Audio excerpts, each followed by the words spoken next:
Why am I doom scrolling when my life is not boring? This is a question that I received on my previous video, where I talked about how emotional engagement is one of the main ways in which social media platforms hook you and get you glued to the screen, doom scrolling for hours. I will show the video, link the video somewhere here on the screen, and I will show the comment as well, but to give just some brief context, in the previous video I talked about how emotional engagement and variance of emotional engagement is one of the main ways in which, as I said, these social media platforms hook you. Why? Because their main goal is to prevent you from getting bored. Because if you get bored, you will get off of these platforms.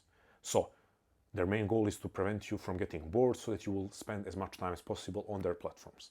Well, one of the ways, or the main way to prevent you from getting bored, isn't to provide you with genuine fun and entertainment.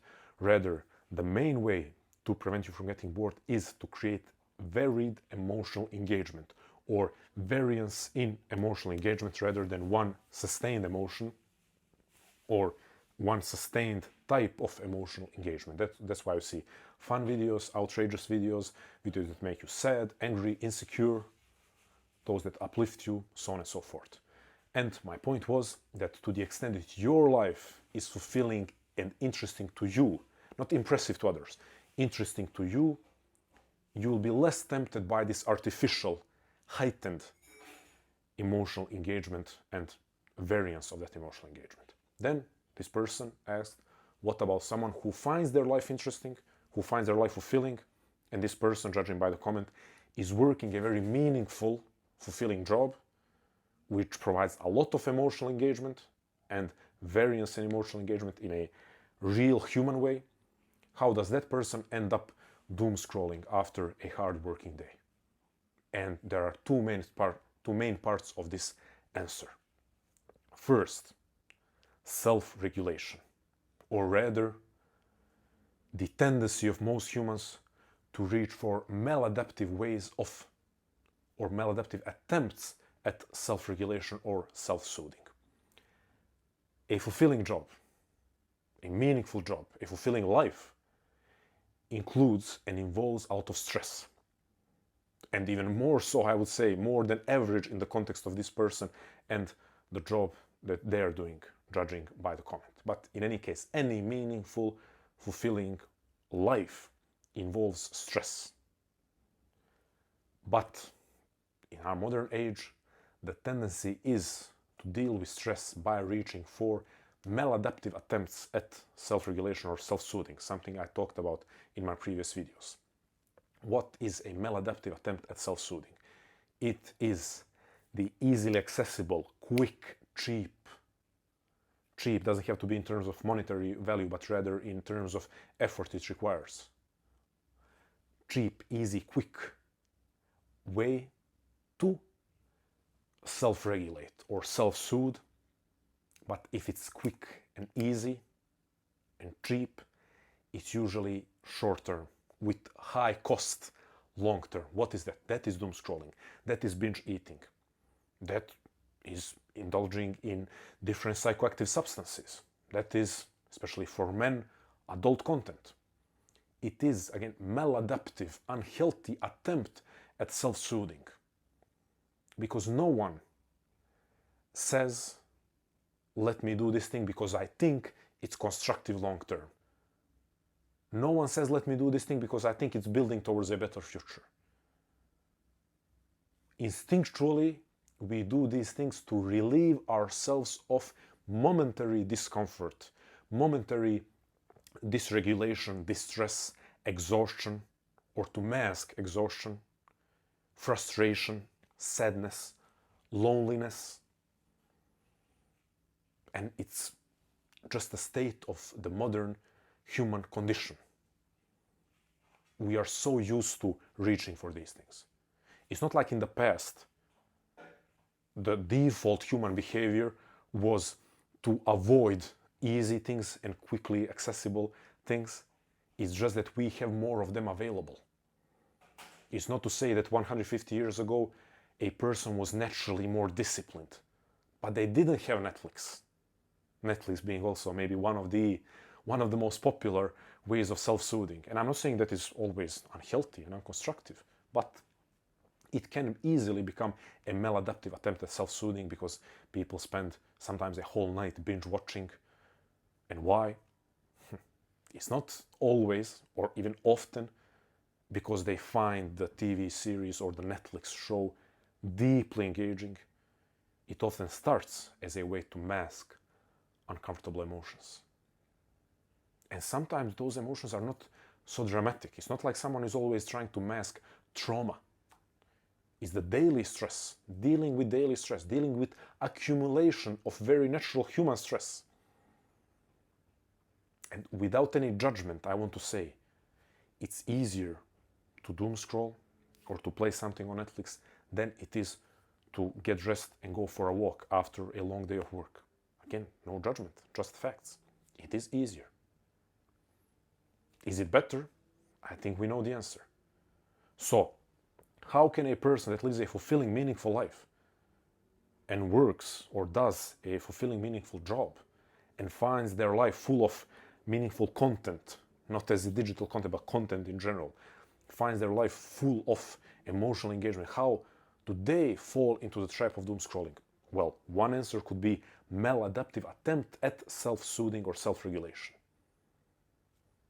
Something, a topic that I've discussed on many occasions and I will continue talking about because it's one of the main psychological and philosophical topics of our age.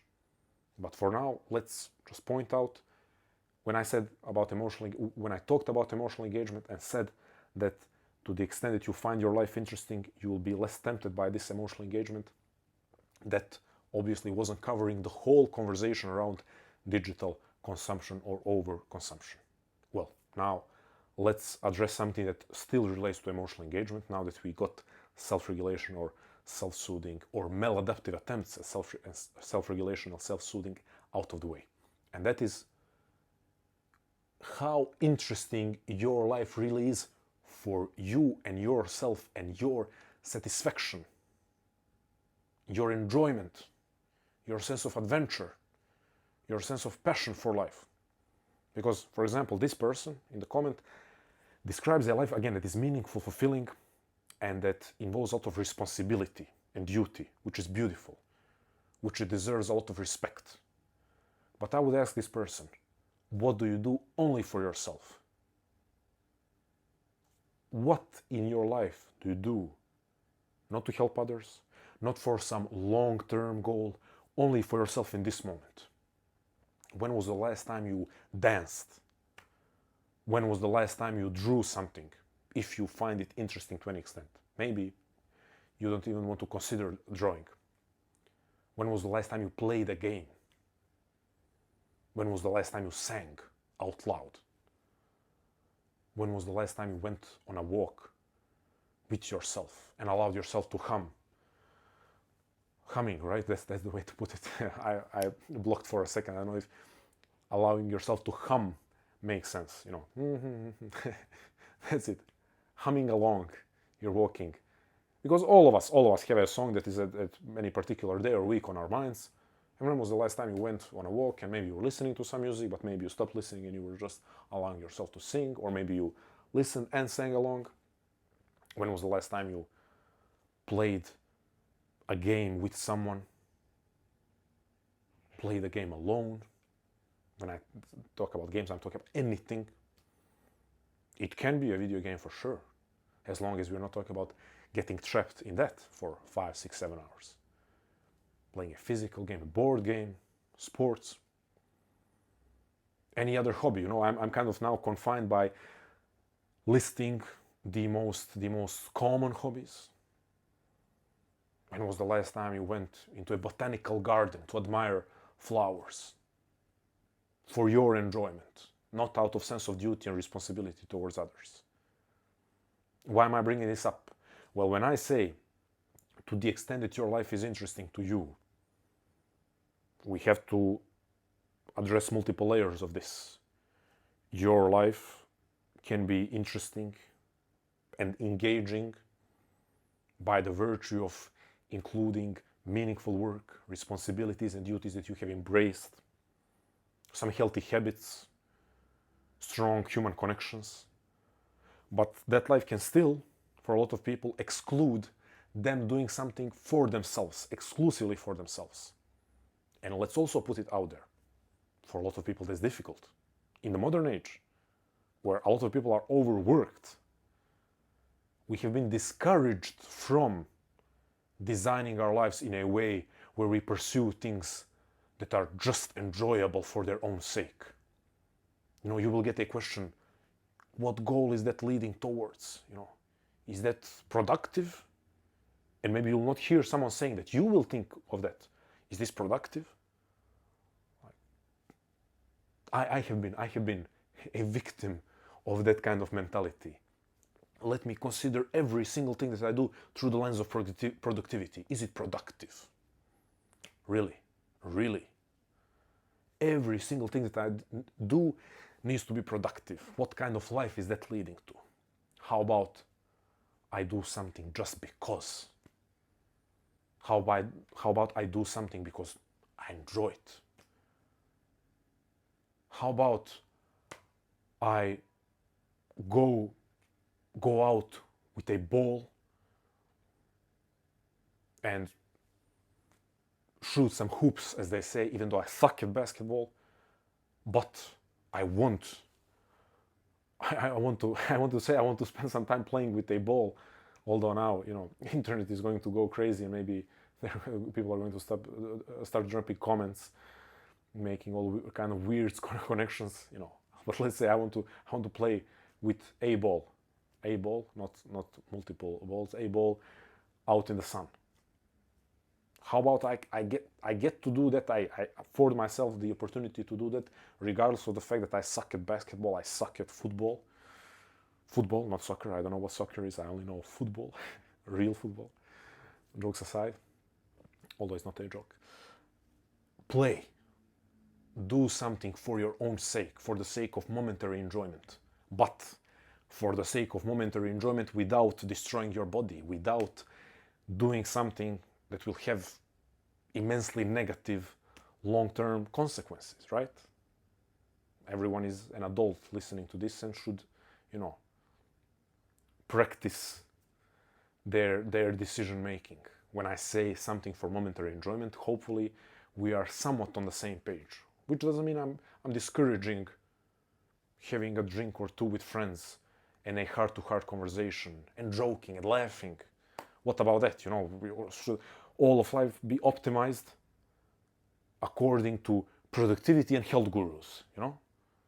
Okay, here is who is productivity. I don't know. I don't follow productivity gurus, so I don't know who is the main one. So, what did insert productivity guru say, and what did Andrew Huberman say? And anything that doesn't fall into those lists is not worthy of doing. So, this is me going on a rant of saying that your life can be meaningful and fulfilling through duty and responsibility and meaningful work, and your life can be engaging in that way, but it can still lack moments where you do something just for yourself and for your own overall enjoyment of life. Well, if that is the case, how do we substitute lack of your own personal selfish? Why shouldn't you be selfish for 5-10 minutes in the day? You're telling me that you cannot be selfish for 10 minutes in the day? Come on. So how do you substitute? When you consistently have been denying yourself of the chance to be selfish and do something for yourself, then you do something that is kind of, everyone is doing it, so it's not perceived really as selfish, so I can do it, you know, let me scroll a little bit. No one will think it's selfish, no one will think too much of it because everyone is doing it. Now, I'm not saying that you are really thinking all of these things and having them at the forefront of your awareness, all this train of thought. For a lot of us, it's happening in the back of our mind or in back of our consciousness. But that's often what it is.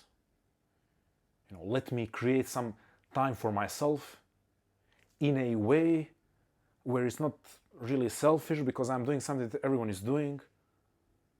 But if instead of 30 minutes of scrolling, I said, listen, all of my loved ones. I don't want anyone to contact me for the next 30 minutes.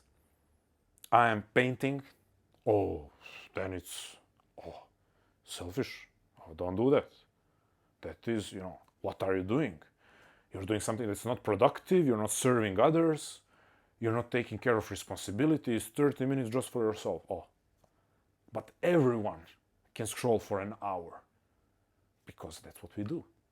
It's not like you say, okay, everyone stay away from me. I'm now scrolling. It's my me time. I'm scrolling for an hour. No one says that.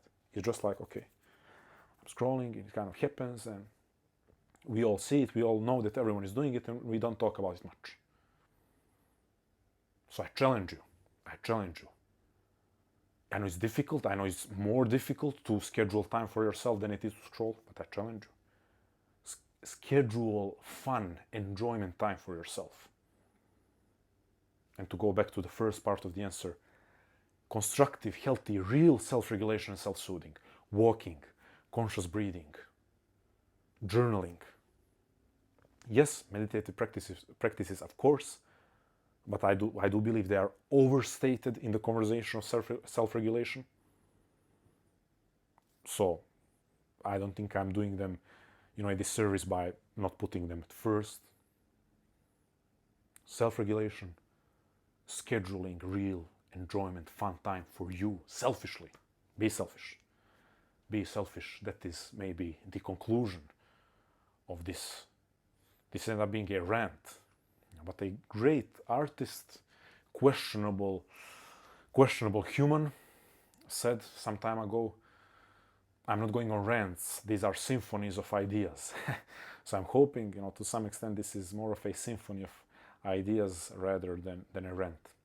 And I challenge you to be selfish and really, really make your life more enjoyable, even if it means adding 10 or 15 minutes of play and fun to your day, and also trying to resist easily accessible forms of maladaptive self-soothing, and put in the extra effort for some constructive, healthy, real self-regulation through walking, journaling, conscious breathing, so that you create internal and external environment where scrolling really does become boring, and not just boring, it also becomes a less tempting version of bringing some enjoyment or regulation, self-regulation to your day. That's it. Be more selfish, have more fun, create more enjoyment for yourself, take better care of yourself. Thank you.